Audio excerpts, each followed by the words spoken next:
একটু পরে, স্লোগানটা একটু পরে। অনেক কথা বলা, একটু বলে রাখি।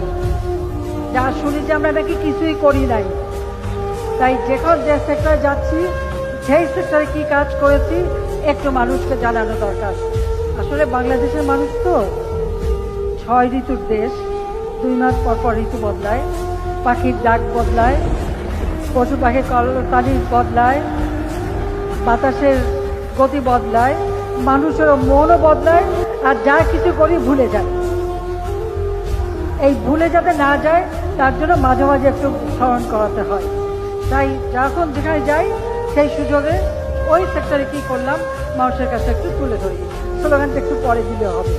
2001-এ আমার নিজের চোখে দেখা বিএনপি জামাত জোট যে নির্বাচনে, একে তো তখন আমাদেরকে জোর করে হারানো হয়, আর সেই নির্বাচনে তারা যেভাবে কাজ করে এবং ক্ষমতায় আসে, ক্ষমতা আসার সাথে সাথে এদেশের মানুষের উপর এমন অত্যাচার শুরু করে, ঠিক মনে হয়েছে যে সেই 71 সালে পাকিস্তানিরা যেভাবে অত্যাচার করেছে ঠিক তারই পুনরাবৃত্তি ঘটেছে। মেয়েদের উপর পাশবিক অত্যাচার, সেই আপনাদের অনেকে মনে থাকতে পারে সেই ছোট্ট 6 বছরের রাজুফা, তাকে গ্যাং রেপ করেছিল। ওইটুকু বাচ্চা, তা একটা গ্রামের মেয়ে, ছোট্ট শিশু, ব্লেড দিয়ে তার স্ত্রী কেটে তাকে গ্যাং রেপ করে, তাকে আমরা ঢাকা মেডিকেল কলেজে নিয়ে এসে চিকিৎসা দিই।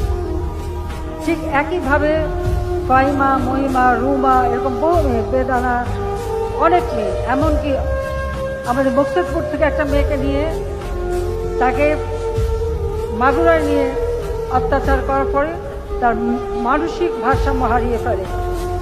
আমি সিআরপিতে রেখে তাকে ট্রিটমেন্ট করাই দেখি, পরে আর সে বাঁচেনি।